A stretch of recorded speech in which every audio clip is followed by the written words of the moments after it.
DJ Joe Storm on the Grown Folks Radio. Wow, I always feel like that's such a big intro. I love it though. I love it on the grown folks radio because we grown. Like, Yeah. I never wanted to grow up, so it's hard for me to even say I'm grown. It's crazy how when time flies, you still feel young. I mean, I've lived so much life and all of that, but inside it's like Sophie when we go into the club. I mean, I still am ready to have fun and get out there. I mean, I'm a homebody too, but oh, I I like it still all, right? yeah. I mean, I 100% miss doing the live show at Fridays, and we did karaoke dance. I miss Mhm. it. I miss being able to sing and do. I know I can't sing, but my version of singing, which is karaoke, which is off key anyway, that's my version. Hey, if you were having fun, and I think, that's the only, or no, not the only, but that's one of the things that COVID, I hope that it hasn't taken from people is that feeling of wanting to still be young and do youthful things because why is having fun equal you being youthful? I mean, that's just the way it should be until you say goodbye, if possible, you know. It's possible. Yes, we had fun. We had fun. I do young stuff in my house. I'm always young. Got nothing but youngness. I dance around like it's like nobody is watching, but I'm still Mhm. gonna dance. Mhm. I think sometimes I embarrass my daughter because her friends they love me, because I'm just like okay, whatever. I don't treat them disrespectfully. I treat them like young people. I treat them with respect, and I think they're surprised by that. That doesn't always happen. So, yeah, it's and but this whole concept that the theme that we're kind of gonna get into a little bit this week and we got a few things we're going to talk about, but this whole thing of creating these footsteps for other people to follow in so that their way is a little bit easier. I've been watching this show the last week, a little bit at a time, because it's kind of heavy, with Will Smith hosting on it's called Amend Fighting for America, and it's on Netflix right now, and it has some wonderful actors and um, uh, people, lawyers and writers, and all these wonderful folks that have been standing up for and fighting for the 14th Amendment for as long as there's been in the 14th Amendment and reimagining what the 14th Amendment means. What does it mean to be protected under the law? What does it mean to be considered a human being? What does it mean to be considered your love, be okay? And when are you considered um, a person that deserves rights in this country? Mhm. And like I said, it's been difficult to watch it, but it just got pushed in me that much more. How many people I heard of people on this show that I'd never heard of before that took those steps to make it easier for me to walk through and to make some changes so it makes it easier for my daughter and hopefully her children and on and on and on. But isn't it supposed to be easier for them? And doesn't it seem like it just got Mhm. hard for them? Like all of a sudden it just got harder for them. It was supposed to be easy for them. We were supposed to be in a better place by now. We were supposed to be in the place where we wouldn't be targeted in a car. We wouldn't be thinking, oh man, oh man. It was supposed to be easier for them. What happened? What happened? I don't. I honestly feel like that whole saying darkest before the light happens Mm-hmm. whenever, I mean, people in the church say this whenever things get to a point where there's going to be a huge positive shift and a revolution of sorts, we always have a darkness that tries to fight very hard to stop that progress from happening. And I have this feeling, and I've had it in spite of everything, is that we are at the tipping point of change in this country. And that doesn't mean I think that anybody and everybody's going to get on board with that change. And I think there's always going to be stragglers. I mean, the people still carrying that Confederate flag are proof that there are going to be stragglers that hold on to old ways until they until until what? Until their grandparents or and parents die off. yeah, and until they die off, until every conversation that a parent has with their child is a different one. I think that's when that shifts, and then because of human nature, something else will come about. Maybe you get looked down upon because of your eye color, and maybe you get looked down because of the shape of your face, or the any other stupid thing we can mess with each other about. But our guest this week that's going to join us right now, we have two guests. We have Channsin Berry, and we have Jenni Graham. Again, I'm so excited to have her in the second hour. But Chan is my friend.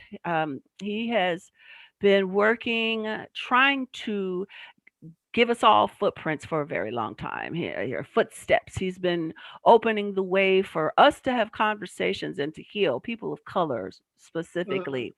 And it started for him in music, and it's transitioned into filmmaking and into documentary filmmaking.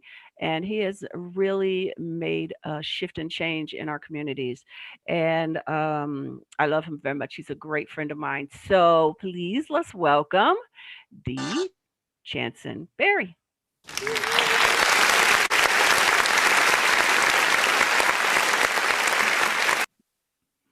Hey, how you doing? You're on mute. You're on mute. I'm so glad I was on mute.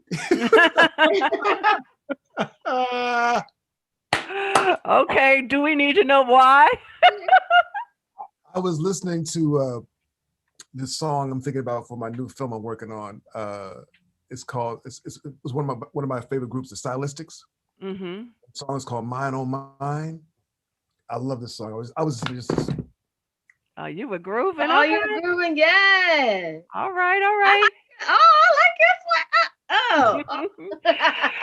Well, Chan, before we get into your filmmaking, your love of music is very obvious. If you guys aren't friends with Chan, I don't know, he probably has private pages, but I, I'm guessing that if you are a friend of his or know of him, you know of his music. When I talked about having Chan on the show, several people that I knew were like, "Oh yeah, that's the guy with the playlist. They knew you from that. They didn't know you from the documentaries. They knew you from the playlist that you have, and you often will play your songs. Is that what you do on Facebook? I was playing. I was doing like a little Chan Berry 2-hour DJ set of playing the songs I love to listen to, and hopefully that people loved also. And then Facebook got a little strange. So I stopped doing it months ago. But Mm. yeah, I'm a music fanatic. Fanatic, Music, huh? yes, music is like my second breath, Shelly. Mhm. Yeah, I loved it. I loved that. I was like, yeah, I feel that way too. When you said that, I was like, that rings true for me. So how did I know this, but I'm going to pretend like I don't. So did you have a whole bunch of people in your family that were musicians? How did you get into music? Wow, no, I did not have people in my family who were musicians. I had people around me in my neighborhood who were musicians and want to be musicians. And as a kid, I grew up in East Orange, New Jersey. So, and born in Newark. And I was always around music. I was always around music. If it wasn't music, it was something visual on television with my grandmother watching movies. But the radio was always on, or there was always someone buying 45s, my grandmother or my aunts or uncles or cousins buying 45s and playing the 45s in the house. So they told me I was dancing at 2 years old, 3 years old, listening to Jackie Wilson and stuff like that. So music has always been there. R&B, soul music, blues, and jazz have always been there from the beginning. So Wait a later minute. You just said R&B, soul music, blues, and jazz. I didn't hear hip hop, so you didn't get down with the hip hop? well, listen, that was hip hop came way later. I'm Way old. later. I'm an old. Yeah, Oh, yeah. I'm I'm 60 plus years old, so I didn't grow up with hip hop. Hip hop came, in late 70s, early 80s. Back in New York when it started rap, the hip hop the rap thing actually, out of South Bronx and the Bronx and Brooklyn and stuff like that. So I was around that era when it came out in the early 80s and whatnot. So yeah, hip hop came later. Yeah, it's funny because I'm not that much younger than you. I'm not at all. But as much as I loved such a wide variety of music, when hip hop came out, I completely immediately felt like it was mine too. Even though I was older, I felt like it was mine. Actually, the first hip hop song I heard was Rapper's Delight. We got the great big record because it was such a long song. And we listened to that song over and over and over and over again. And I don't remember if we're maybe like 12, 13 years old when that came out. I remember dancing around the house with my father, my mother, my brothers. We were digging on some Rapper's Delight, and we were like, "What is this?" You know what I mean? And even though I found out that they kind of like took that song from someone that was not their song. It was some woman's song, believe it or not. Yeah, Really? don't. You just schooled me on something, really. Yeah, check it out. I don't know the details. Yeah, there was a huge lawsuit about that song, about stealing that song, and so Wow. y'all gotta check that one out. Yeah, But we'll talk about it a whole lot later on another. Yeah, there's on a a whole different story. show, it's a Yeah, it's a huge. We could do a show on You said that. put a pin in that, right? Put a pin in it. Yeah, we'll Put a put a pin. pin yeah, in it. yeah. But my point is, for me personally, even though hip hop was the new thing, it was the new thing for me, even at my age. And I guess I'm a '90s girl. You know what I mean? That's when my movies came out. That even though people thought I was jazz, I was hip hop all the way. Um, but but now, like the mumble rap and stuff like that, now I feel old. And that way I'm like, okay, I can't do it. I can't understand it. I don't know what they're saying. It all sounds the same. God bless them. My daughter gets an attitude with me because she's like, you don't respect my music. I'm like, no, I do, but I don't know what they're saying. So if I don't know what they're saying, that defeats the purpose for me. Yeah, Um, I mean, with me, it was of course Rapper's Delight, and These Are the Breaks, Curtis Blow, mhm, mhm. and you know, Don't Push Me, cause I'm close Close to to uh, the edge. edge, I'm trying not to lose my my edge. head. But Yeah. yeah, so Grandmaster Flash and those cats,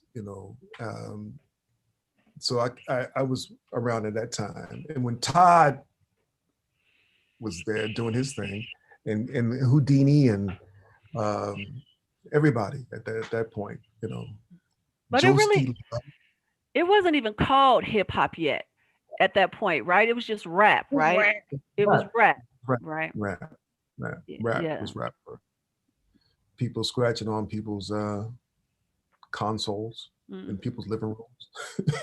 Hmm. Yeah, that was back in the day. And then the whole Ouch!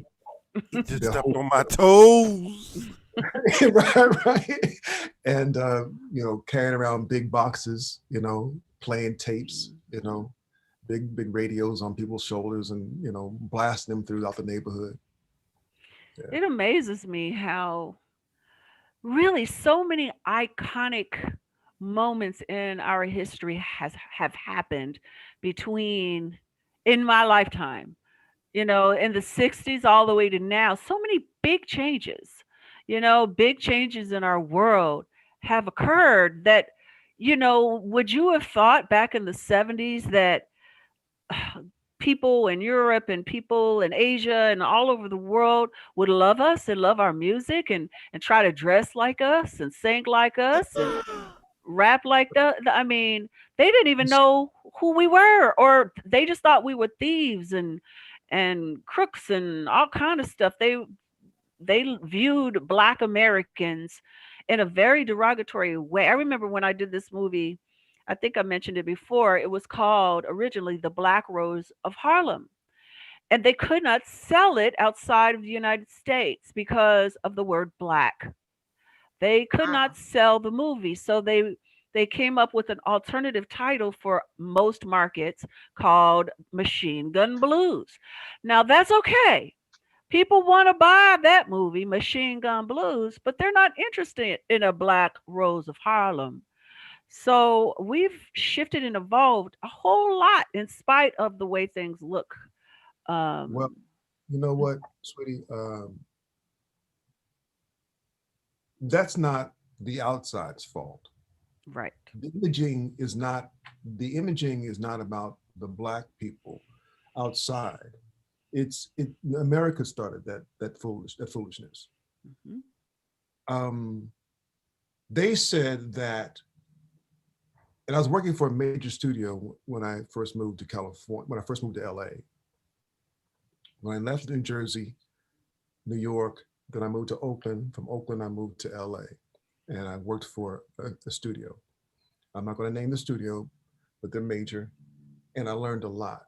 And I was at a meeting one day, this is in the 90s, early 90s, and they were talking to me and talking to the other people in the room, saying that, I think we need to change the name of this movie or change the poster because this is not going to work. Black movies don't translate well outside of the United States. And I leaned back in my chair and I said, well, that's interesting because music does, our clothing does, our creativity does, our images do, hip hop. I mean, come on. What are you saying? So America set that whole thing up that images of us don't work outside the United States because in the 20s and the 30s, jazz music and jazz musicians fled here and went to Europe, to Paris, and to London, and to Stockholm and places like that, and Berlin, where they were highly touted as this is the greatest of the great. Case in point, Josephine Baker, Louis Armstrong, James Baldwin even went as a literary person to Paris because they were accepted for being the talented people that they were. America told people here, and that's the bullshit of America's propaganda. Propaganda is to promote something else that's not true about Black people. It is not true. Black people do translate well outside of the United States. I completely know that. That's why it was so hilarious. I spent a lot of time outside the United States, and I knew how people viewed us. But I I am not one for like dwelling in and musing on conspiracies, especially today.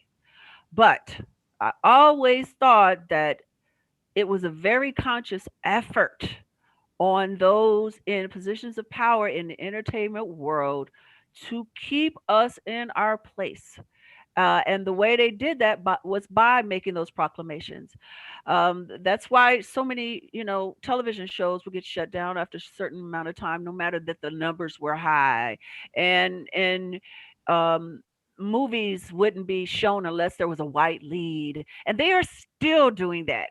That is still happening today. There's got to be a white lead. I was talking to this lady that she was on a show a while ago. I'm writing her screenplay, Renata Frazier, and they told her that she's got to make the character of the journalist who wrote her the article that broke her story so she could finally win or whatever. They wanted that to be the main character.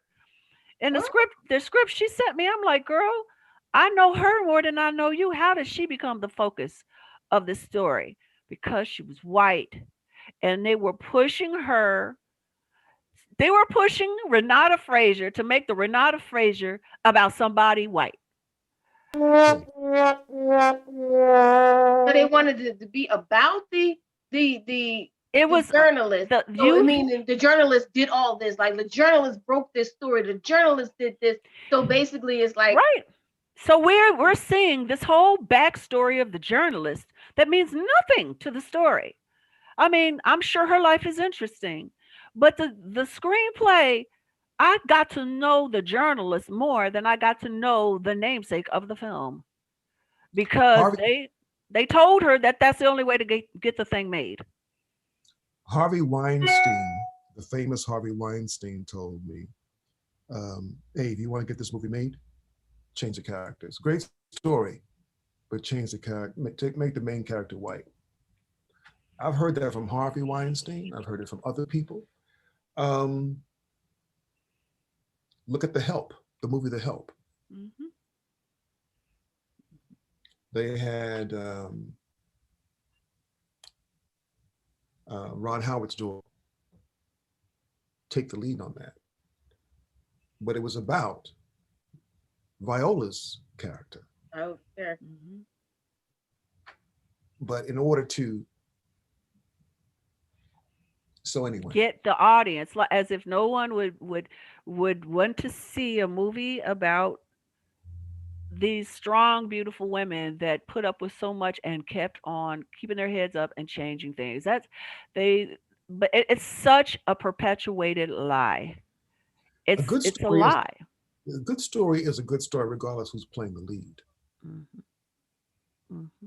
If you got a good story and a great director and good actors who can pull this thing off, then it is what it is. But to make it political,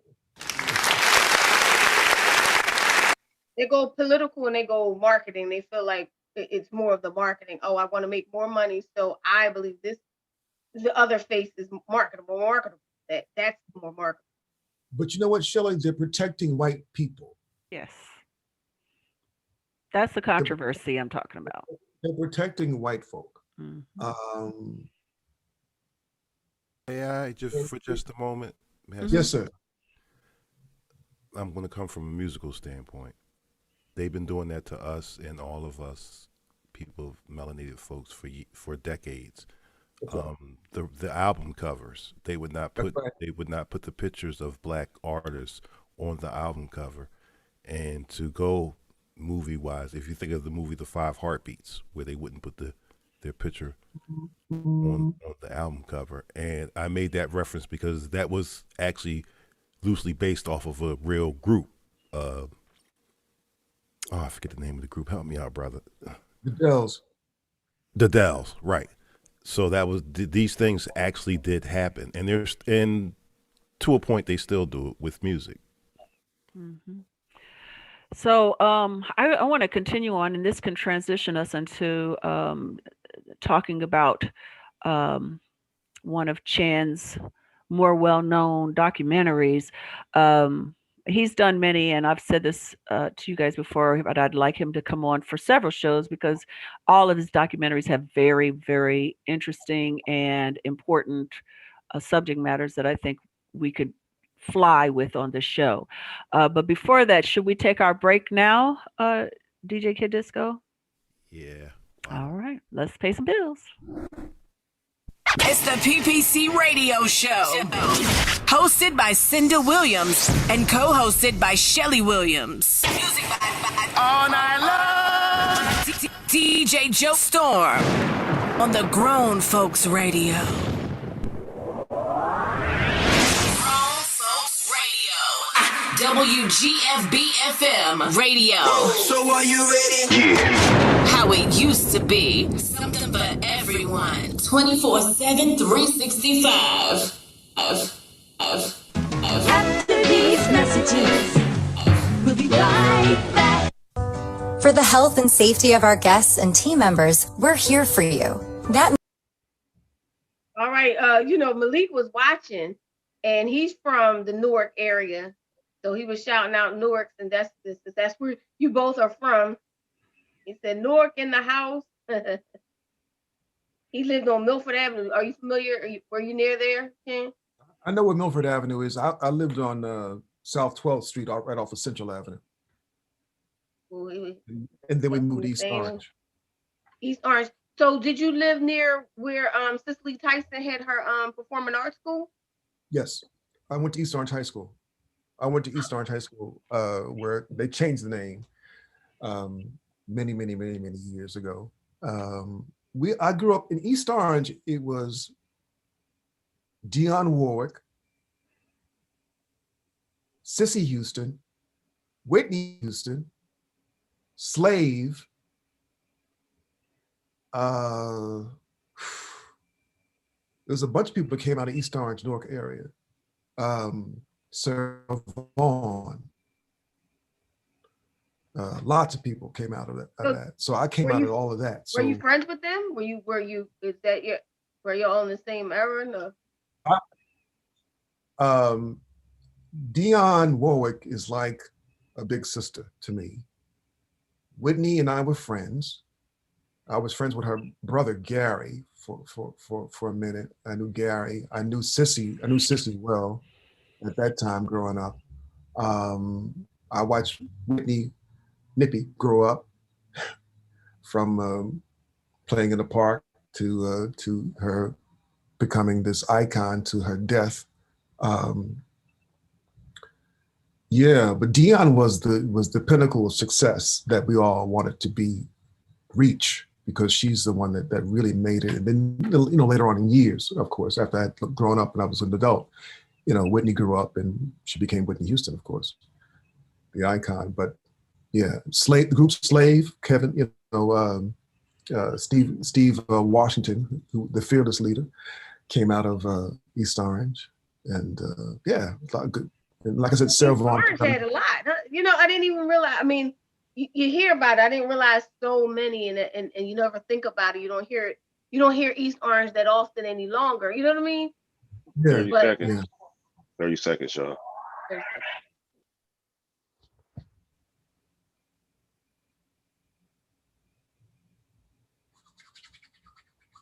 FM radio.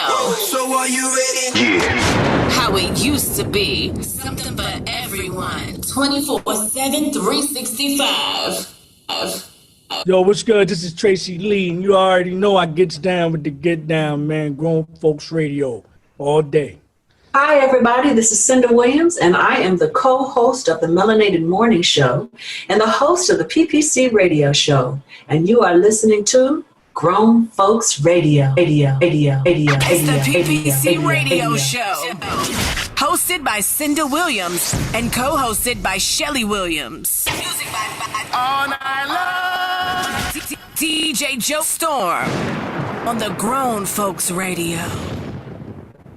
Welcome back to the PPC Radio Show. If you were with us before, we were delving into this whole horrible American experiment of keeping people of color in the shadows.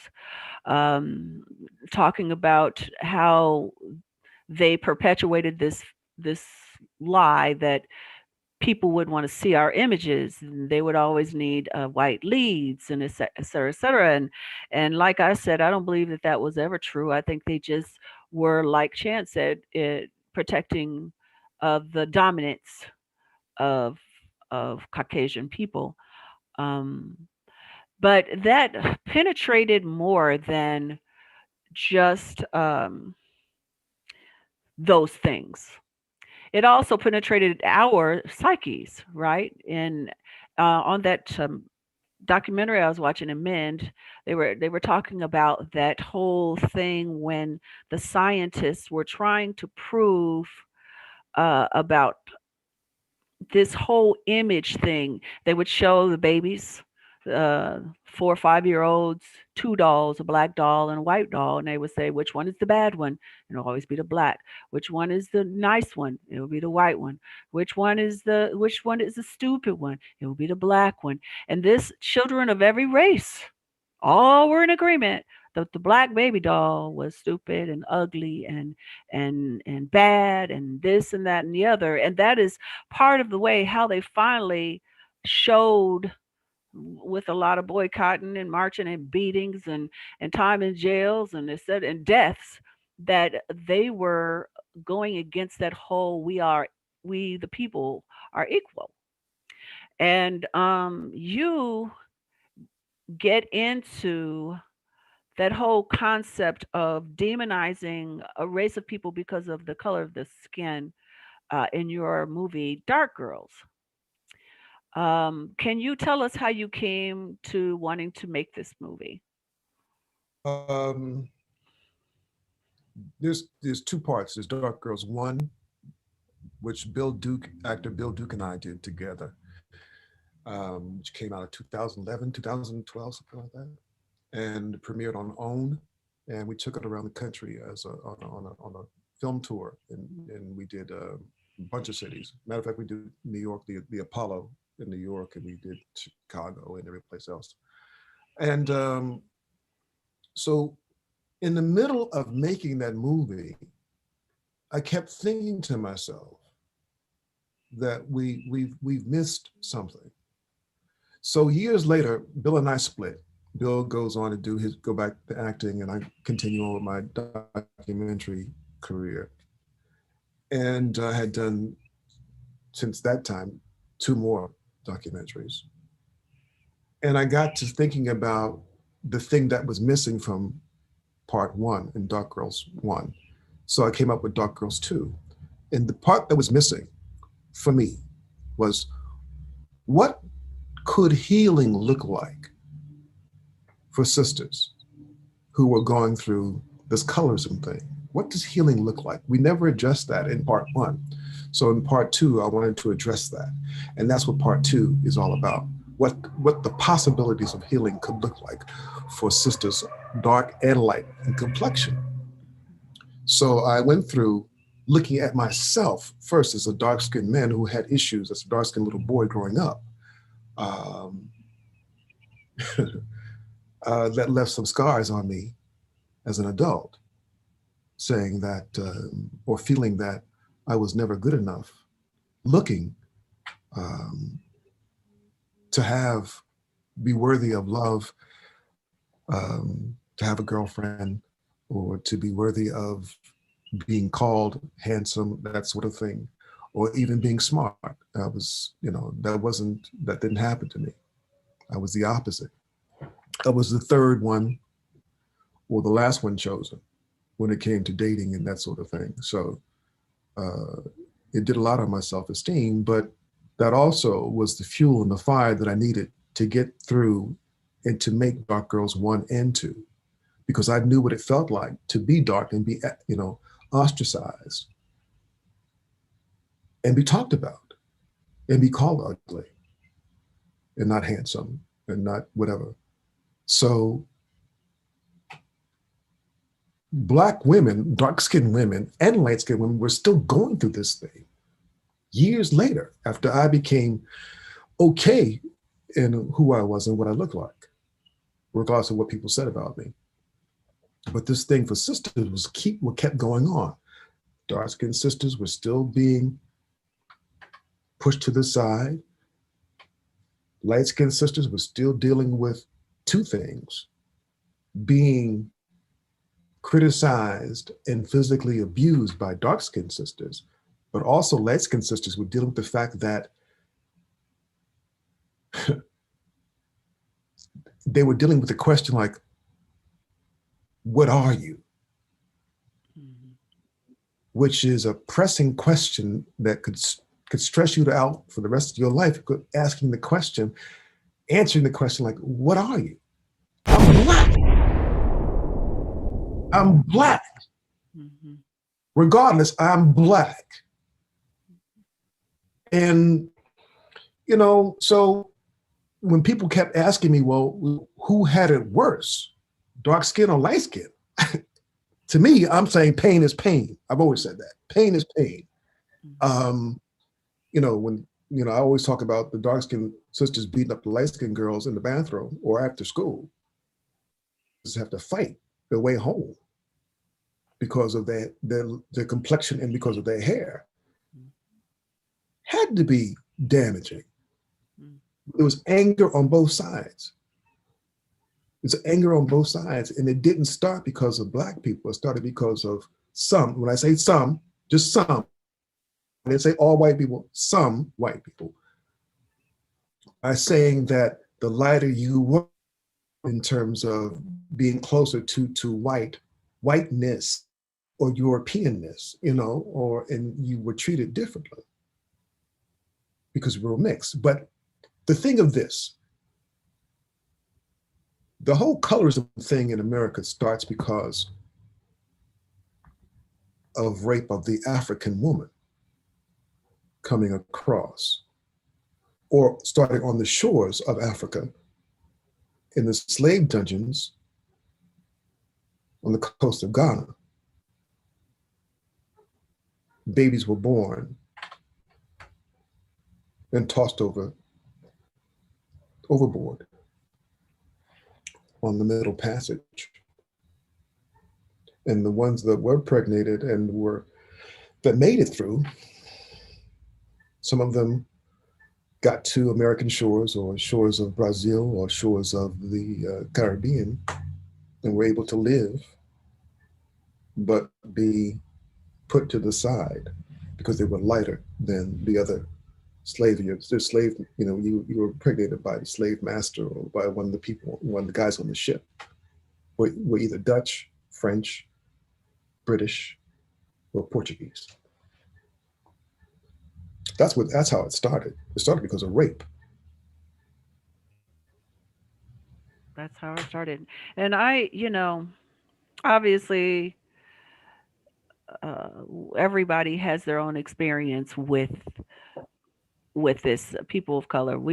There's all different shades of white people too, but they've never had an issue with, well, you a dark skinned black or white person, you a light skinned white, you're blonde, you're dark, they had their own things, the blonde stereotype, the whatever, but nothing like this total conscious decision to divide people as well as they could. Although dividing our own people, you mean dividing?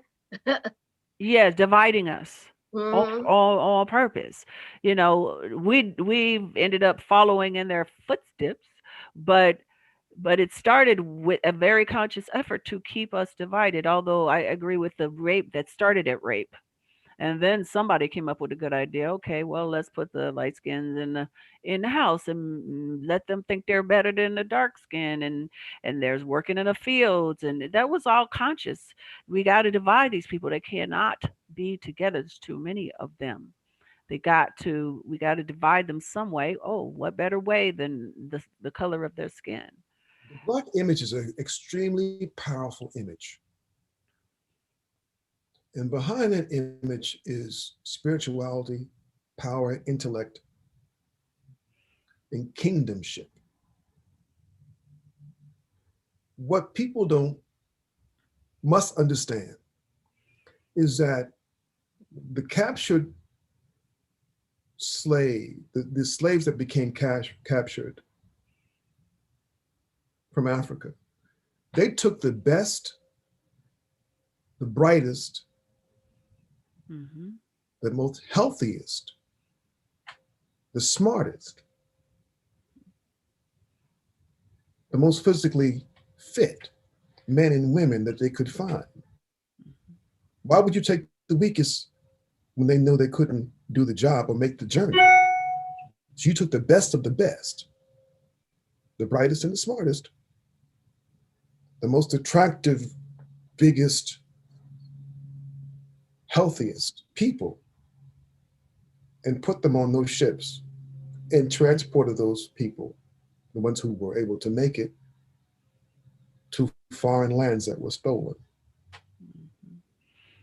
I know that I was talking to I'm blocking her name right now in my memory, but she used to be a diplomat from which African country I can't remember, but she told me personally, and she told the audience that I was there hosting a presentation. She said that. She said, "We know as Africans that you were the best of us, and you are have survived so many things, and you are so strong," because she was making the case for us coming home.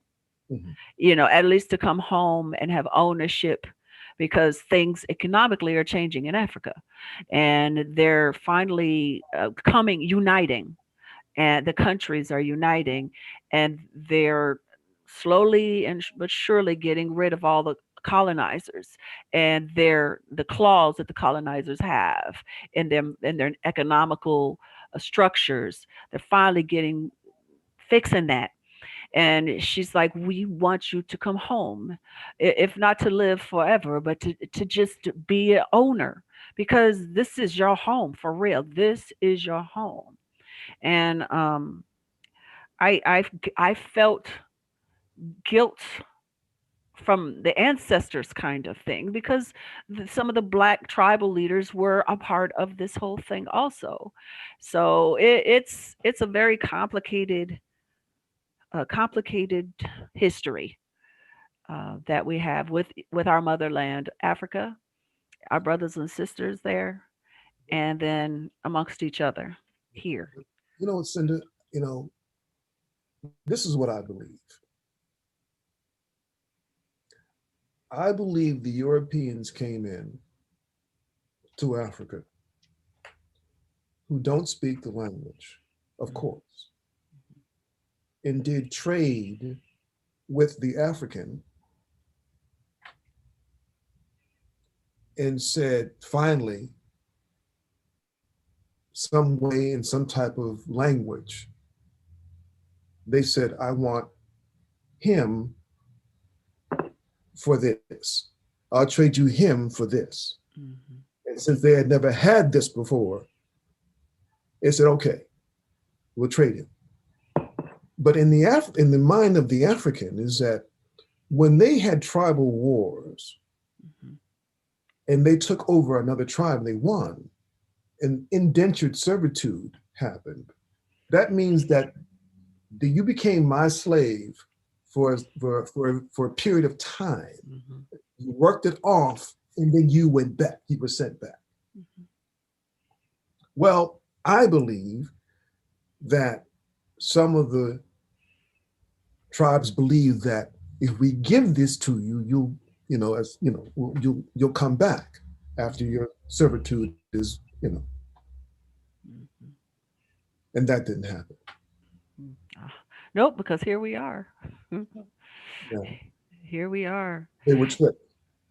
This is very obviously a personal conversation for all of us, but my parents, my mother's Irish, even though she always claimed she had black somewhere, and my father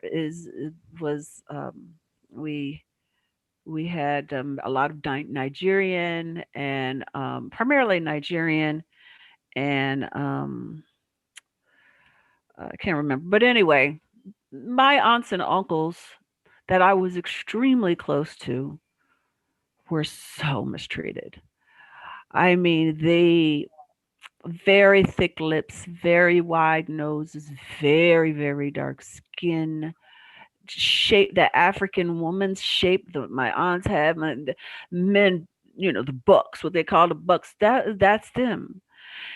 And I remember I asked my father, I'm like, I love mommy, obviously. And he had remarried at the time, but I asked him, like, Daddy, why? Why did you choose to marry my mom? Why did you choose to?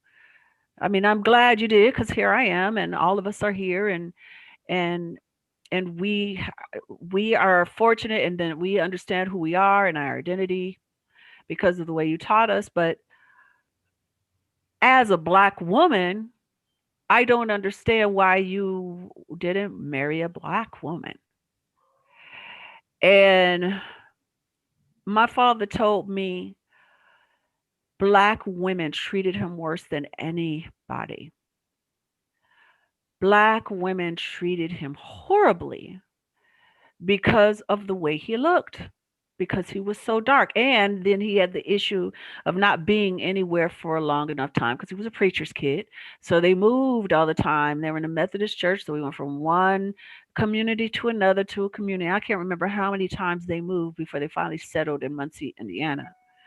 but that's the Midwest. So you got that. You got the Klan everywhere. You got, the separation of the races is very backwards. It's not progressive at all.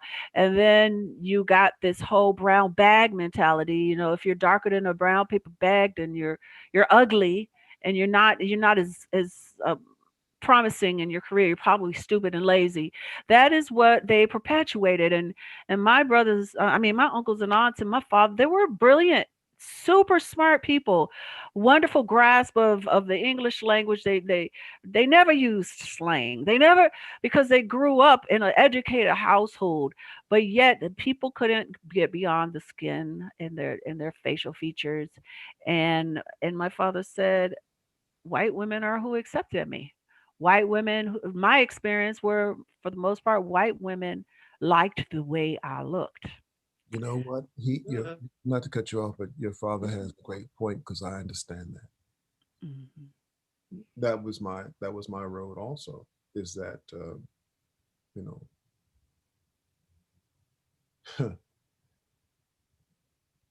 acceptance is the thing that we all want.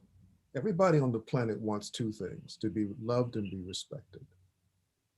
And acceptance is a part of that. And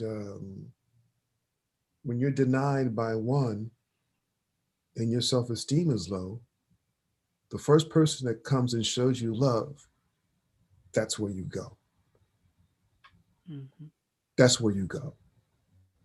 Because you've been yearning for this love thing, to be loved, because you deserve to be loved properly, respectfully. And the first person that shows you that, that's where you go. And sometimes they don't look like you.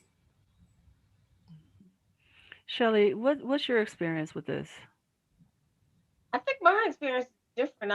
I was, most of the people in my family look like me. They're all light.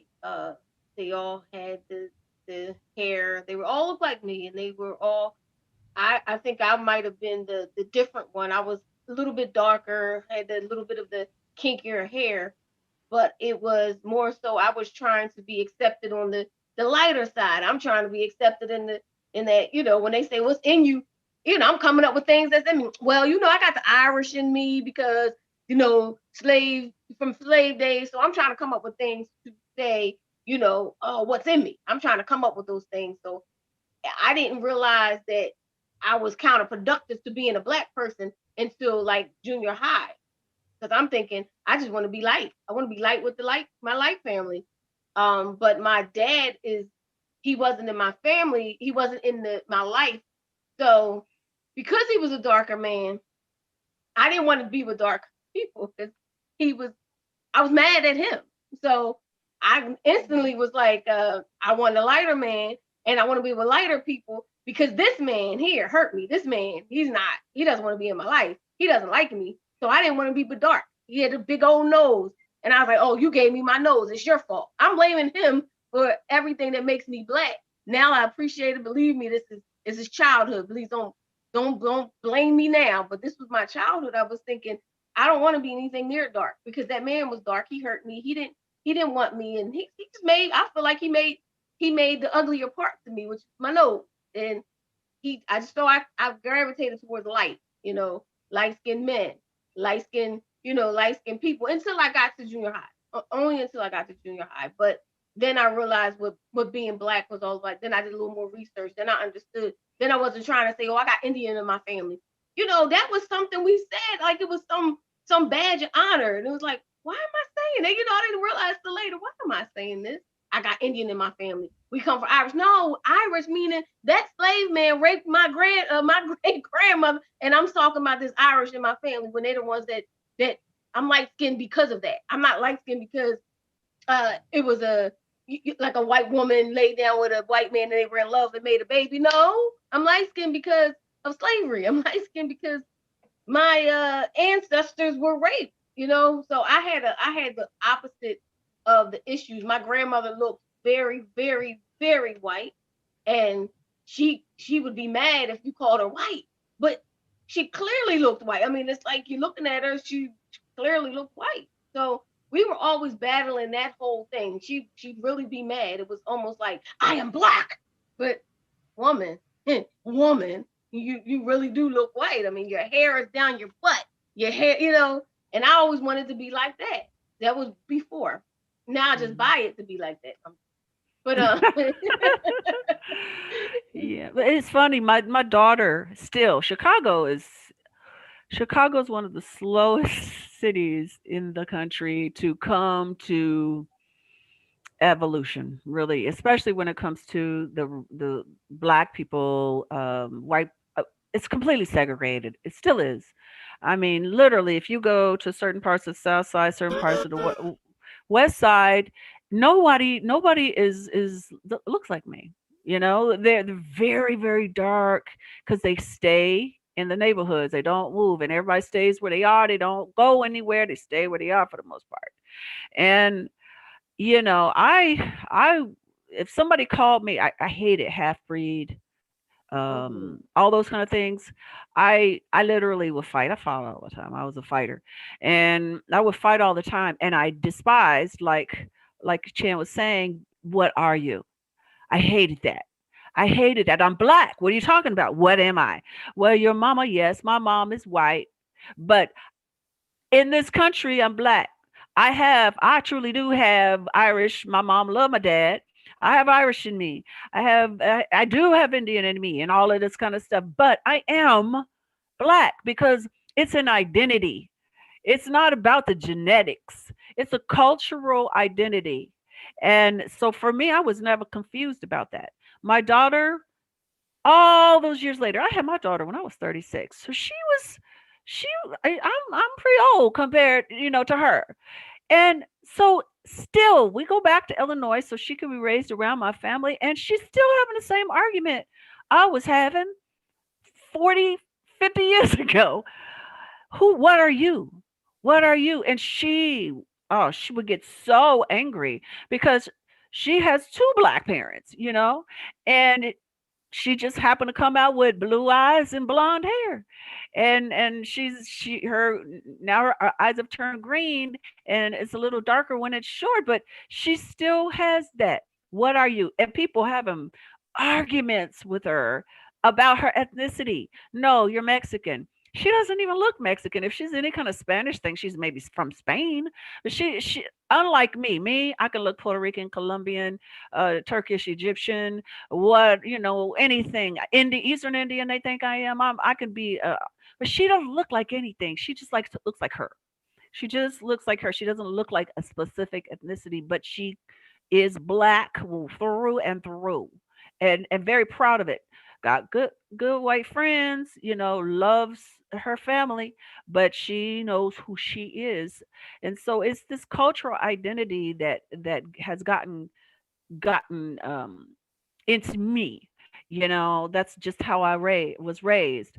I think that there's so many layers to this conversation, Chan, and Shelly. There's so much, and I'm really interested to hear Jenni's take on all of this. And back to that primary question, which is the point of this show: where does the healing begin, and how do you heal from a history of violence towards you because of your skin? How do we cope? How do we change? How do we see ourselves as beautiful? How do we get to that point? And yes, Chan. I'm sorry. I'm sorry. No, after the break, when we'll bring Jenni Graham, our phenomenal, she's so good, therapist, and she'll tell us all about the special things she does in art therapy and all of that. But her ideas, we'll give her say the first 10 minutes, and then we'll continue with this conversation because we could do a lot of shows on this one. Mm-hmm. All right. It's deep. Let's go to break. Pay the bills.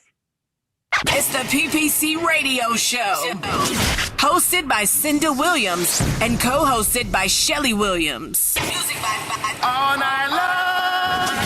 DJ Joe Storm on the Grown Folks Radio. Grown Folks Radio. WGFB-FM radio. So are you ready? Yeah. How it used to be. Something for everyone. 24/7, 365. After these messages, we'll be right. Facebook, if you're still with us, thank you for hanging out. This is a really deep conversation, and I know a lot of people will probably listen to this later. Oh, there are people. Oh, there's people. I just heard somebody say, "What's wrong with your nose?" I was saying this was my childhood thought. It wasn't now.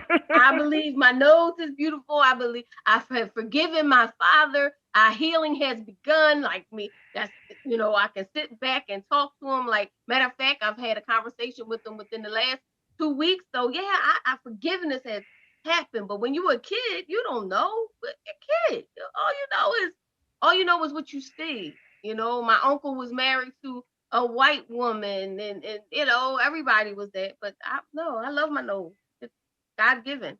God made me. Mm-hmm. Thank you for watching, though. but yeah, people. Someone looking at you is saying, "Oh my gosh, she's so beautiful. She's so perfect. She's so this, she's so that." Or looking at me and looking at like Chan. I mean, Chan is a very, very handsome man. I cannot imagine him ever thinking anything different. DJ Kid Disco, he is a cutie.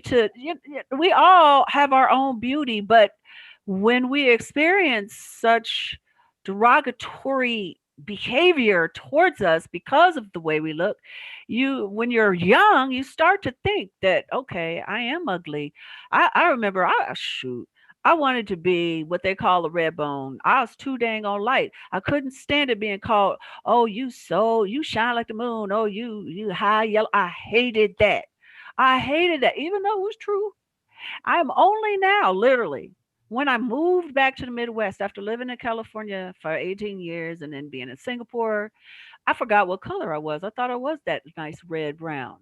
And then I came back and winter happened and I turned back into this light skinned girl that I didn't even know I forgot about. And now as an adult, I'm like, that's just me. And I'm trying to get my daughter was talking about going to tan. I was like, girl, no, you don't. What? Yeah, she said, before I go back to New York next week, I want to go to a tanning booth. She said, I'm just too white. I'm like, baby, no, just let the sun get you. Get out in some D. Okay. But don't, you're beautiful. You're beautiful. And she's lighter than I am. She's fairer than I am. And she doesn't like it. She's beautiful. She is. But you know what? We at this point she's saying she doesn't like it, but one day 30 seconds. Sorry. One day she'll say she'll realize how beautiful she is, and when I look in the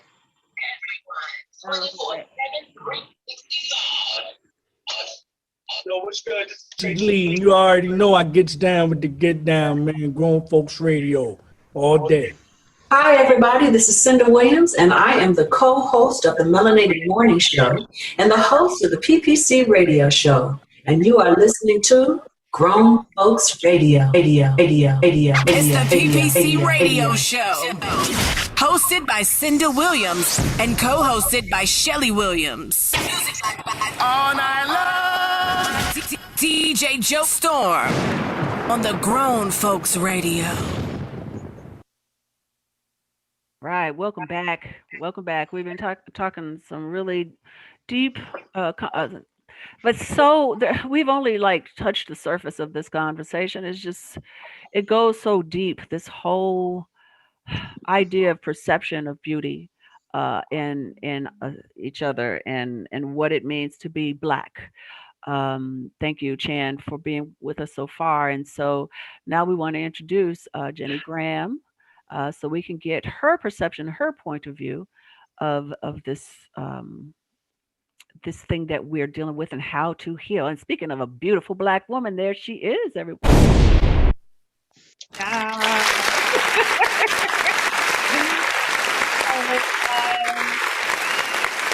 It's so great to be here again. Thanks so much for inviting me to join the conversation. This is a good conversation. This is a lot everything y'all are talking about. Like, this is like why I do the work that I do. So I'm excited to have this conversation because all of my work really does blend an intersection of like transformative social justice with mental and emotional wellness. So I have a very like critical lens about, mental health as a system, because it is an oppressive system like any other system in the US. So I'll throw that little nugget out there. I'm like, so many thoughts, so many things I want to say. I'm gonna get it all in as best I can. And should you go by Chan or Channsin? Do you have a preference? Call me anything you want, though. Okay, because I didn't really get to like officially say hi in the green room, and I loved your energy like when you first came on. So I also just want to say that.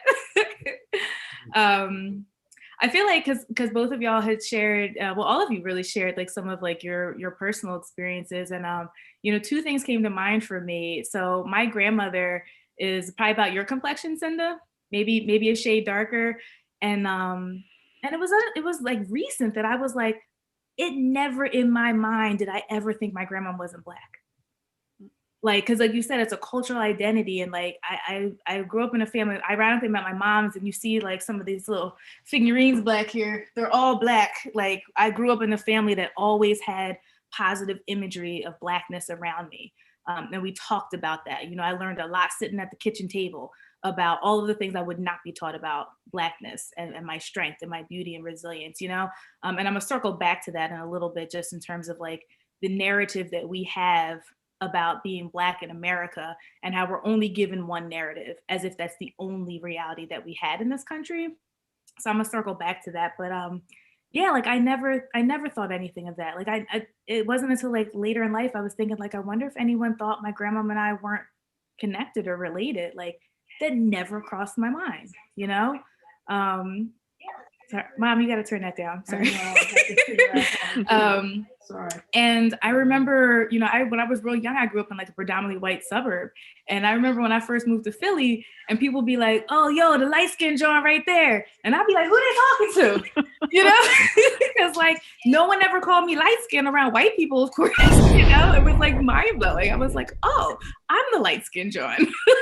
So it was just interesting to, that how much just also too, that like, when we talk about race, as it really relates to color, how much it has to do with your setting or who you're surrounded by, and how that can have an influence on things.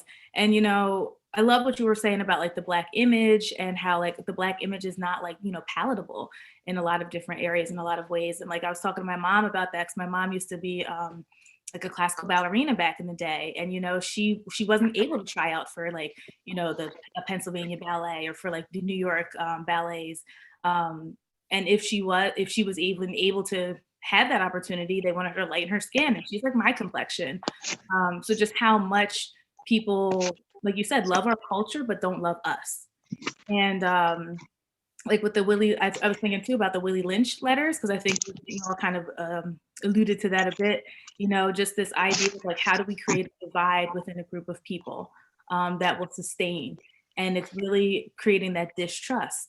And it's interesting to think about it, because if we talk about race, like we talk about race a lot, race by definition is a social construct, which literally means it was something made up to control society, to control the organization of society. That's exactly what race is. And by default, as Black people in this country, Black is my cultural identity. I don't really have another like ethnic identity. So my race has become my cultural identity. And that's different for so many other people who also have an ethnic identity. And that has a definite impact on our psyche and our understanding of who we are and our self-worth and, what we've internalized to be like, quote, true about who we are. I love what was mentioned too about, with the colorism, how there's anger on both sides. It's about not being white enough or not being close enough to whiteness. But then there's also the like, I feel separate because I don't feel close enough to Blackness, and how both of those things collide. And what it does is actually creates a sense of collective shame. Shame literally is an emotion that says, I am not blank enough, that I am not fit to be a part of my own community. It's really this cyclical emotional pattern where like we can feel unwanted, I'm looking at my little notes here, we feel unwanted, worthless, rejected, cast out. And we feel like we have to endure that. And I feel like that's another thing that happens like in the Black community, especially, is that we feel like we're obligated and we must endure things. Like we must be in struggle all the time. That we're not, that the joys of life are not going to be afforded to us. Even though most times when we do have those experiences, it has to do with like what was shared earlier, like music, creativity. Those are the areas where, you know, I feel even as an artist that like I can be my most free, authentic, connected self and really internalize the joy that, you know, every human being deserves to feel. You all talked a little bit too about, well, Shelly, you mentioned about being like hurt. And Chan, you also mentioned that too about like, you know, as human beings, we all just want to be accepted. We want to feel validated. I think it was like Oprah's last show of like her like 3,000 or whatever shows. They were like, what do people want the most? And it was to be validated. And when we talk about, I mean, we talk about like self-hate within the Black community, but it's really, it's very deeply internalized. And that's like one of the things that I do in the work that I do with other people is to recognize, you know, when you're being bombarded from society and the imagery and the narratives about who you are constantly negative, you begin to internalize that stuff because that's what you're being shown all the time. It's like a repetitive message over and over and over. Like you're not intelligent. You're not, you know, you're not attractive. You're not good enough. We only like you for your things and what you can contribute. You know, and we obviously have a history of that in this country. Like we don't value you as a human being. We don't even look at you as a human being. We look at you as criminals. And there are times where like we believe that about ourselves. And then that is how that hurt then gets transferred in the relational setting, in terms of like a parent-child relationship, in terms of like romantic relationships. You know, we see a lot of that playing out. It's that frustration. You know, and a lot of that is tied into like systemic inequalities. It has to do with like the breakdown of the Black family structure. It has to do with, you know, not having access to different things and people being frustrated because we're like everyone else just trying to live the quote American dream, or just to live, to have your basic needs met in a country that is your home country, because like your ancestors really built the country. And the frustrations of that, you know, unfortunately end up getting taken out on the people closest to us. You know, people mention about like the quote concept of like Black on Black violence. That's not even a thing. It's proximal violence. Most times if you're angry, you're not going to get on the bus and go a town over to punch somebody in the face. You know, you're going to punch somebody in the face who's nearby, and that person most likely will look like you. And so there's just this, it's like that's like the generational family trauma, like these patterns that just keep getting passed down, these ways of interacting. And a lot of this stuff has to do with, you know, just because we didn't have the opportunities to do things like claim our own kinship. You know, the impact of like mass incarceration and Jim Crow and how all of those things have been connected, you know, specifically to slavery. It has a lot to do with, so many thoughts, obviously. I'm saying a lot of different things. I'm losing my train of thought because I have so many things I'm trying to say quickly. You know, there's just so many things that have impacted us as a people, or there are different ways that we've survived that have been helpful. You know, not even to get a deep conversation around like, spanking and stuff like that. At one point, if I didn't hit you so you could be quiet, we could be killed. Honestly, unfortunately, that could still be true today. But, you know, there was a point in time where it was like, no, we need to have conversations with each other. I need you to understand what behaviors and actions I need from you and why I need those things from you, you know. That children do have voices, they do have feelings. We need to be talking to our children. We need to let them ask questions because they don't know. If they were born with all the answers, they wouldn't need parents, you know? And even within like our romantic relationships, being open to listen and to communicate with each other, to understand, you know, that we're not in competition for whose struggle is worse. And I think that's one of the things that divides us too. When we talk about color lines, we talk about gender lines, is like, it's almost that there's this competition too about whose pain is bigger or more detrimental. But the reality is like, we're all, as Black people collectively, we're all experiencing that pain, even if it may be slightly different because of our personal experiences, because of like the access that we have, because of the shade of our skin. We are still Black American people. And, you know, being able to listen to each other without having to like fight over like whose pain should be more validated. And that continues to just create divides and like without, you know, without healing those relationships, like we don't get to a place where we have like a community that can really embark on sustainable changes like we need, you know? So even going, like, I'll kind of circle it into like some of the work that I do. You know, I started doing this work because I really feel like, you know, there's a lot of individual healing that people need to engage in, because once we engage in that individual healing, we can then heal our relationships.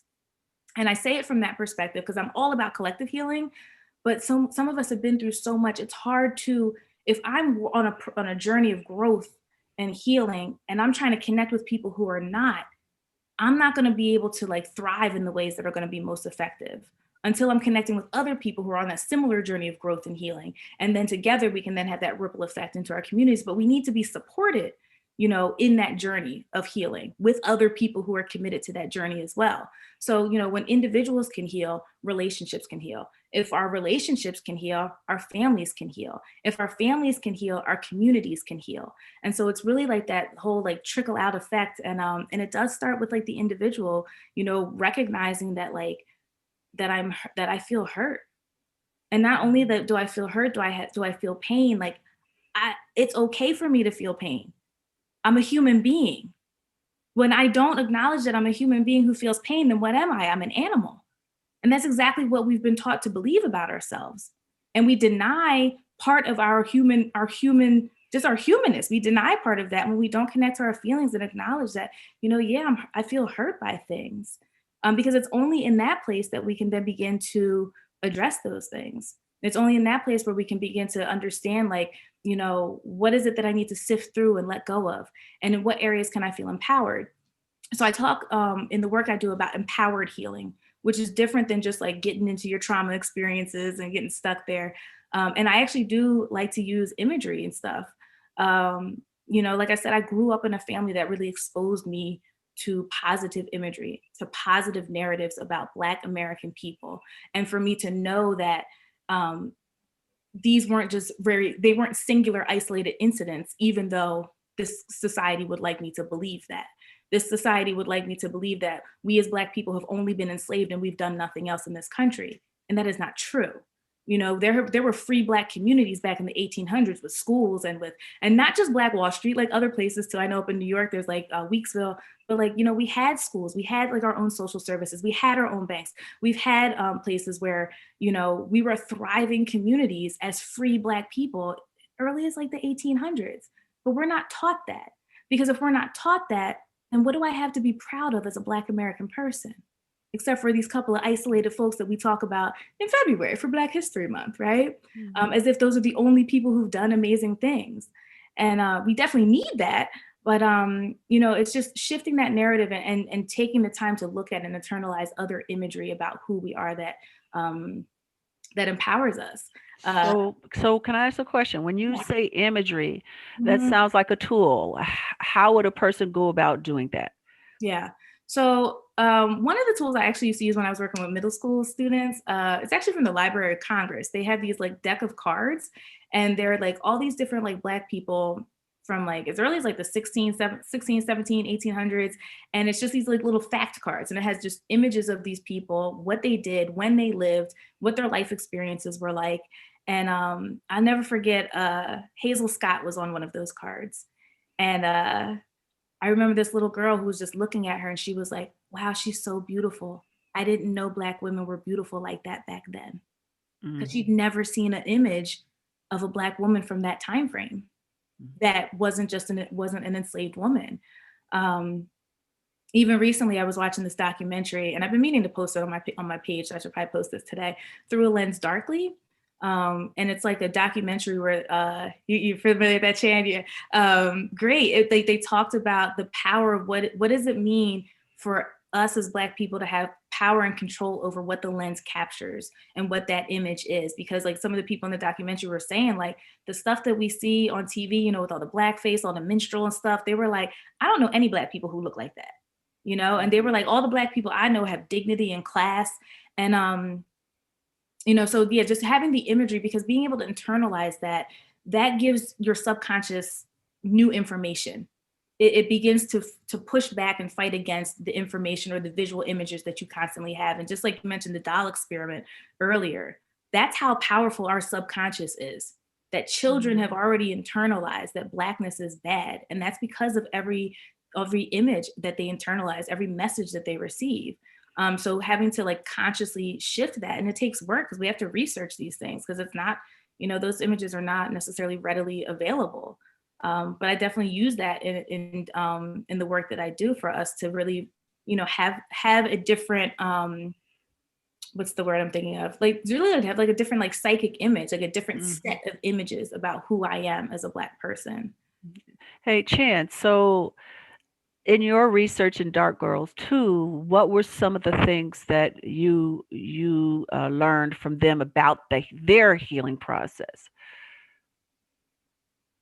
What did I learn about the healing process? Are they healing? Are we? I think that let me say this first.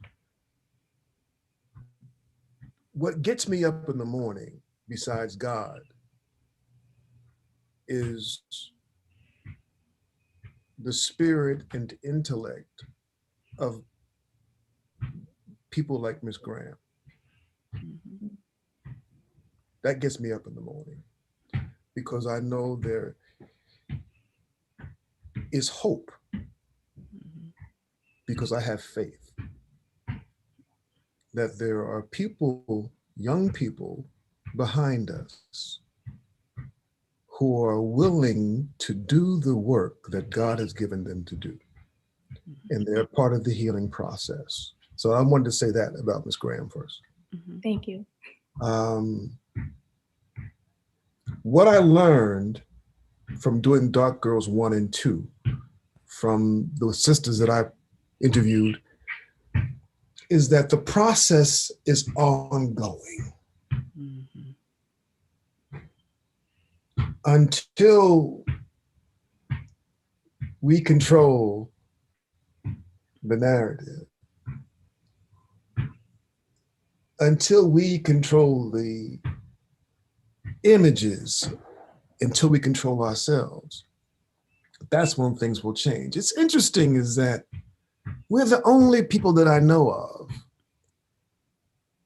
and somebody correct me if I'm wrong with this, I don't know of any other people on the planet that have gone through 5 or 6 different name changes, identities. We've been Negro, colored, Black, Afro-American, African-American, and nigger. So every 60, 70 years, we're changing. Well, first of all, probably 3 of the 6 identities were given to us by people who don't look like us. First, let's say that. So you're being defined by somebody who doesn't look like you. So in all these definitions of ourselves, there has to be confusion. And you wake up, and at least I wake up, and I'm like, well, I know I'm a child of God, I know that. And I know that I'm an American, and I know that I'm descendants from Africans, I know that, but I'm also like everybody else. If you've been in America more than 150 years, you're mixed with something. You're mixed with something, if not everything. And then I thought about the white folks that in my family. As dark as I am, as broad as my nose, as thick as my lips are, they're white. I come from white folk also. And I start to think about, how can Black people be prejudiced or racist if we're a part of that? If that's a part of you, how can you really be a racist? How could I really hate the part that I am? So I constantly looking at us as a people of identity and who we are, and what we stand for, and where we're going, and where we've been, and all of this all of it. It makes me think. It makes me want to even do more. If I could do I could do a documentary every day to the day I die, and I still would not be finished with telling the story of Black people. Shelly, I know you've got to step away in a minute. So you said that, up till about middle school, you were having issues with your identity. How is it that you found the way to heal yourself and so you can make a transition into being proud of who you are? Well, changing school district. When I went to a new school district, I saw Black people. It was different. It was a different thing. So I got to know people. I got to be around them. And then I really, really wanted to be Black. Then I really decided I'm going to be pro-Black. I didn't want to play the instruments anymore. I wanted to be, what was considered Black. So I started to be around different people, different shades of people, different people from different areas. So it was the more I learned people, the more I got to know people, the more I started to accept I am Black. I'm Black all the way through, and I'm going to be Black. And it just was like a quest of mine to be Black. I don't know. I know I'm Black. Trust me, I know I'm Black. But at that time, I didn't know it. So I was on a quest to be Black. And my friends were dark, and I wanted to be around dark-skinned Blacks, light-skinned Blacks, didn't matter. But most of my friends were dark. One of my first boyfriends in high school was one of the darkest men in the school. Yes, so it was a total transformation from my light-skinned green eye phase. It was like, now I want the darkest man. Most of the men I've dated since then have been dark men, and I just love them. And so I'm healed because I knew God told me that I had to forgive my father. I knew the importance of forgiving and seeing the beauty, not just because of him. I had to just really forget. So it all came down to forgiveness. I forgive him. I forgive. He lost out, not my problem, his problem. He lost out. So in forgiveness, it allowed me to love. It allowed me to see past the color of anybody's skin. And I just love people in who they are. And it doesn't matter what shade we are, because we're all humans, and we're beautiful humans. So healing just came from forgiveness, and I'm grateful. But I'm Black, regardless of like Chan said, we all got something in us. But I'm Black. When I walk out in that street, when I see when it comes down to it, I could be driving while Black and get stopped as well. But I'm Black all day. Yeah, I for me, being, my mom white, my father Black, and starting in the 60s and South Side Chicago, well, started West Side, then went to the South Side. I was always dealing with someone not liking me for the way I was different. I was different in the South Side because everybody was chocolate. And then there was me. There weren't that many people that looked like me. There were fingers full, but nobody my skin color, and definitely nobody that had a white mom, or dad. That just didn't happen where I was. And so I was constantly dealing with that, but not nearly as bad as when I moved to Indiana and went to almost all white school. And then not only did the Black people not like me because of what I look like, but the white people didn't like me because I wasn't white. And I come in trying to take all their roles. I'll never forget. I did this show. I did the Wiz. Everybody was cool with that. Well, she's Black. She did the Wiz. Cool. But the next year, I got this part, Nancy, playing Nancy in Oliver Twist in the musical, and white people that I had known and worked with for a couple of years at that point, which I thought were okay. I was really shy. I didn't have a lot of friends. I just was a loner.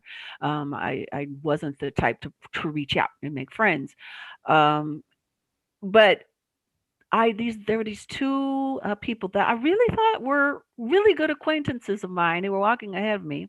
One of them got the role of Oliver. The other one got the role of what was his name? I can't remember the name of the secondary, really important role. And they were saying, "Can you believe that they gave that nigger the part?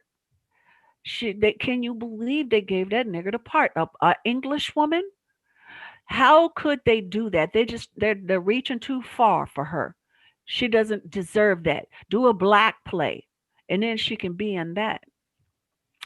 And I remember walking up to them. I was like, "Excuse me, I was behind you, so I heard your conversation. And this isn't like me. I don't really say anything to here because I'd given up my boxing gloves. I wanted to stop fighting. I was like, I want to be somebody in my life, and I don't want to end up in jail before that happens. So I stopped fighting back in Chicago. And they I said, I just want you to know that I heard what you said. And I want you to think about a couple of things. One, do you think Africans didn't go to Europe? Two, is there anything in the text that says that she was white or black? Three, I thought y'all thought we were all prostitutes. She was a prostitute. So I don't understand the problem you have with me playing the part. They were mortified. And then we had to do a whole show together. I mean, literally, this happened at the beginning. So we got to work together the whole time. But what it did for me is it made me realize that we all have issues. I mean, I got stories galore of being put upon or rejected because of my color by white people and black people. Both. I got lots of them. Lots of them. But it didn't make me feel like, oh, poor me. It made me feel like, oh, we're all just screwed up. We all got a long way to go. We all got a lot of growing to do. And I don't hate anybody. I pray for all of y'all because we all need help. So that was one of the journeys that I had. I think DJ Kid Disco, we're just going to go through, right? Since we only got like 15 more minutes before we go to music. Yes. Okay. You got any thoughts on this? Yeah, but we're going to talk about them when we got some time. Okay. Another show. This will be another show. You know what's so interesting? Because I'm listening and I'm just like, I had some of the same experiences. And, we're different shades, but still Black women. And, I definitely, like I said, grew up in a predominantly white suburb. And of course, like I was never white, or it would never be white. And so I dealt with like not being accepted there. And I remember when I first moved to Philly, I wasn't Black enough. And I dealt with like that too. And I also like identify with like, I gotta show my people that I'm Black. They need to know I'm Black. Cause like for me, it was mind blowing. Cause I'm like, I never thought I was anything but Black. Like, well, why would y'all think I'm not Black? And that brings up like that intersection of class of like, because of the education that I had, because of the way that I spoke, people made assumptions about me. I even remember when I went away to college and all of a sudden, like I was friends with like, all my friends were just like Black and Latina. And it was cool because it was the first time, because like the little bit of diversity we had where I grew up, like those were my friends. But obviously there were more white folks. I had a lot of white friends, but when I got to college, I was just surrounded by like Black and Latino people. And I loved it. It felt so good. But it was weird because there were a lot of white kids that were at that school. And I'm like, I grew up just like y'all, but y'all looking down on me as if like I didn't have those same kinds of experiences. Or where they'd be like, aren't you in EOF? Why are you not at the EOF meeting? And I'm like, oh, because my family paid for school. like, and I think it brings up too, just this dynamic. I had a friend too that the first time she came home, because my dad still lives where I grew up, and she knew my mom's house here in Philly. And she came with me out to Downingtown. That's where I grew up. And she acted funny with me after that when we got back to school. White girl that I was real cool with for like years. And it was like, all of a sudden I didn't fit the mold of her homegirl, of her Black homegirl from Philly, Mm-hmm. And that changed our friendship. She looked at me differently. And you're not a real Black woman. Yeah, like I thought you were like my hood Black friend. And right. I mean, I ran the streets out here in Southwest. I mean, so I do got a little grit in me, you know what I mean? But but I think too, and I feel like it's been touched on a couple of times, this intersection with class. And in terms of healing, I think this is important for us as Black people, is that anytime we talk about someone having an education, and as Shelly even mentioned, like she stopped playing the instruments, because I played the violin and the flute growing up. But I was also kind of a troublemaker, which was weird because I'd be in like detention and in school suspension. They'd be like, yo, was you in the assembly today? And I'm like, yeah, I played the violin. It was a weird dynamic to manage, but You like, yeah, right. So it's weird.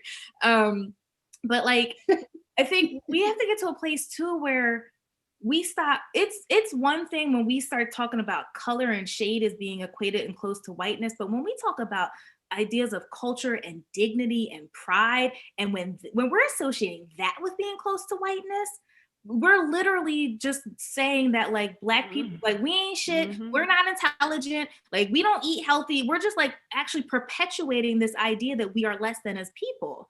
Like there is nothing wrong with being Black and educated or wanting to have an education, or of being an entrepreneur and wanting your business to actually like cross all your T's and dot all your I's and be a like legit serious professional. Like there's nothing wrong with a Black person wanting to play a string instrument or be in the orchestra. There's so many things that we have decided like, oh, well, that's what white people do. Oh, you're Black, but you're trying to be white. And it's like, no, I'm a Black person who just cares about who I am and I have pride for myself. And these are the things I'm choosing, or these are the things that I like. It's still a pet peeve of mine when I hear an adult talking to a Black child and the Black child likes something that's like, quote, not Black. And the parents or the adults will be like, oh, Black people don't do that. And I'm like, why don't you just be like, oh, stay in your place, little nigga. You can't dream like that. Because that's exactly what's being done. So I think too, when it comes to like our healing is like recognizing that like as Black people, we do so many different things. Like why would we try to limit ourselves or limit our young people? Because they got big dreams. Like Shannon, I appreciate what you shared about the inspiration and the hope. Because I feel like that about like my godsons who are like 10 and 12. Like they just like they're the whole beginning of their life, there was a Black president and they think that's normal. I don't even know what that would do to a person's mindset to grow. And, that's every child in this country. That was normal. Like, how does that change what you think is possible? And I don't know, like it bothers me so much because I feel like I've experienced that so many times of like, oh, you're trying to be white. And it's like, no, like Black people have class and dignity. And we have historically been a people of class and dignity. When you see them photos, like, we was sharp back in the day. You know what I mean? Like that brings me joy when I see old photos of Black folks who like, exude that. My grandma talked about that. She grew up on 22nd and Diamond. And she was like, it was all Black professionals. This is back in the 1940s. When she said when Diamond Street was tree lined, apparently Diamond Street used to be tree lined, right? And like, and that, like I said, that just really has had a huge impact on like who I know myself to be, because I know that there are all these amazing Black folks and like that, like, there's no box for us. There should not be, there is not, except for self-imposed cage around what we are and who we are. We are what we want to be. Kid, you got something you want to say? I see you want to say something. On the screen, right? What you want to say? Yeah.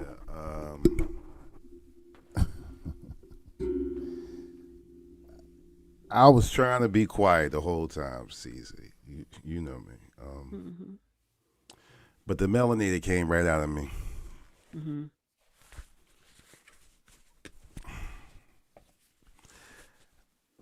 I've been called Cuban, Puerto Rican, Dominican, all kind of stuff, just because of the texture of my hair. What really burns me up is when I hear, and I can't label any other, ignorant statements like, why are you playing that white music?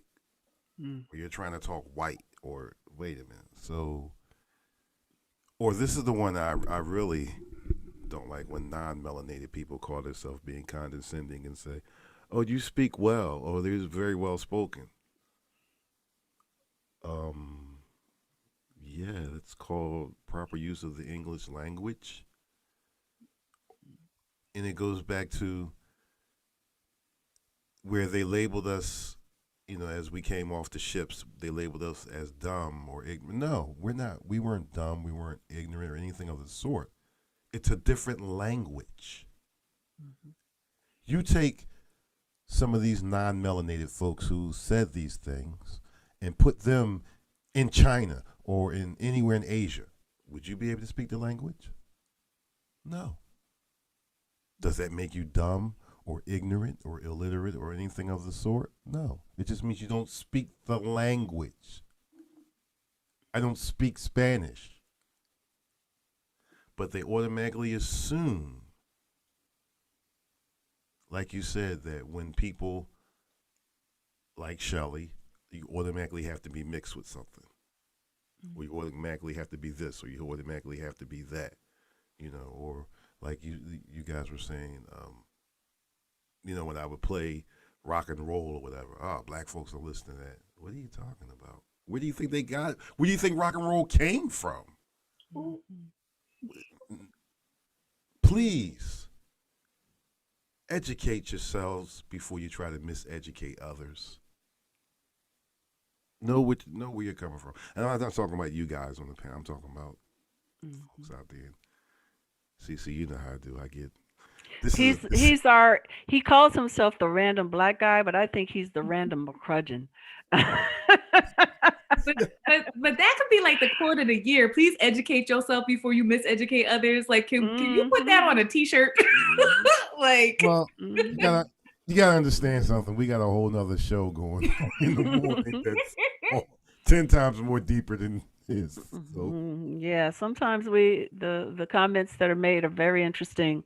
Shoot, the most recent comment I have is, you know, that I'm, you know, not real. I'm not a real down person, because if you come at me with business, you know, and I don't say yes to that because I don't agree with the terms, then I'm Hollywood, or I think I'm better than people. I'm like, no, I just don't want to work for free. No, I just, you know, have ways that send me a contract. Don't just talk about what you want to do. I want to see in writing what you're talking about, so I know it's real. Let me see a script. Let me see a plan. Let me see, and that makes me think I'm better. That makes me one of them high yellow pretenders, or all kind of things I've heard. It all. Because you're a professional with standards. Right. That's what I was going to say. When you and I first started the Melanated, when we first started the morning show, right? I used to get comments like, well, you know, even when I started the podcast before you and I got together last year, oh, you really think you the ish now? You really, you know, you just going around just throwing your topics on people on stuff that don't nobody, you know, black folks don't care about that stuff. You just trying to shine, you know, ahead of everybody else and try to be you the smartest in the room. Well, no. I mean, the stuff that first of all, the topics that we discuss are common topics. So all you had to do is the same thing that I did. Sometimes just turn the TV on and watch, instead of watching Judge Joe Brown, and, you know, You're Not the Father all day, or instead of just watching the local news, which is something that we do, unfortunately. You know, I remember my mom used to say, you got two types of papers, two types of newspapers. You got the Daily News and you have the Enquirer. The Daily News is easy to read. There's a tiny employment section in there. It's easy to fold up while you're on the train, on the subway. You know what I'm talking about. I don't want to mispronounce your name. You know what I'm talking about. While you on the sub, right. You know. You know what I'm talking about, that little seat, and you. I know. But therefore, you have the Enquirer that has the financial section, extensive employment section. But where do you usually find those papers being sold at? 69th Street. The Reading Terminal. You see where I'm going with this. You go into the Poppy store, it's just the Daily News. Because they actually think, and we've helped to perpetuate this thought pattern, that we only care about what happens in our neighborhood. We only care about what happens down the street and around the corner. You know, and we are all connected, and that's the thing that's why I read the world news, because what's happening in Africa, what's happening in the Middle East, and all of that, it informs what's happening here. It's all relative. We're all connected. DJ Kid Disco. Yes. We have 2 minutes before music is supposed to start. So on that note, this conversation could go on, and like I said, both Jenni and Chan will come back. I can't wait to talk to Chan about his documentary on the Black church. Say we that's I think that's coming next because and then he's got a very important film that he's doing now on mental health in the Black community, which Jenny, I'm hoping you'll join us for that one. So why don't you please, Chan, tell the audience about what you've got going on and where they can reach you if they want to, you know, reach out. First of all, thank you for having me on the show. Again, this is it's all good when Black people talk and we listen. It's all good because I've learned some things today. Again, at this age, I'm so grateful and so open to listen and to learn because I know nothing. When it comes down to you know nothing. Not a thing. So stay open. So, so I'm working on those two things. I'm working, the church house is we're looking for distribution right now. It's called the Church House, Sexuality in the Black Church. And then I'm working right now on the Covered Mind, mental health in the Black community. So that's what I'm working on right now. So I'm going to come to Jenny's house and interview her. I'm totally down for that. Yes, I'll be in Philly. I'll be in Philly. I'm coming to Philly. You're in Philly, Philadelphia, right? Yeah. Yeah. So I'll be in Philly and I'm gonna look you up. We'll connect definitely. I'm totally down for that. Yeah. I need that kind of energy and that kind of intellect. Jenny, tell us about where our audience can contact you if you do that kind of thing, if you do online therapy or anything you'd like to share.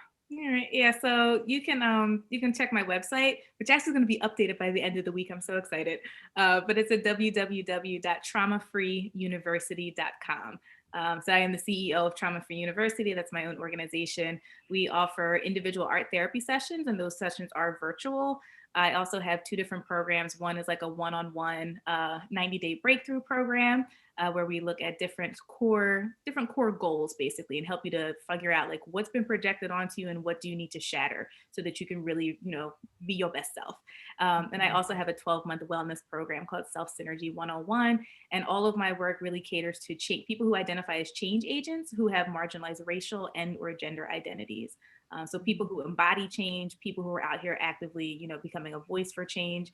Those are the people that I work with the most because I feel like, we need that support. We need those spaces to break out of that isolation and just validate the fullness of our human experiences. Wonderful. Thank you, Jenny. And tell your mama thank you for letting you chill with her and she listens in and we respect and love her. Thank you. She says hi. She's like, hi. She's like right there. Loving it. Like. So I know Shelly, she had to step away. DJ Kid Disco, you want any announcements before we go to music? Study talking.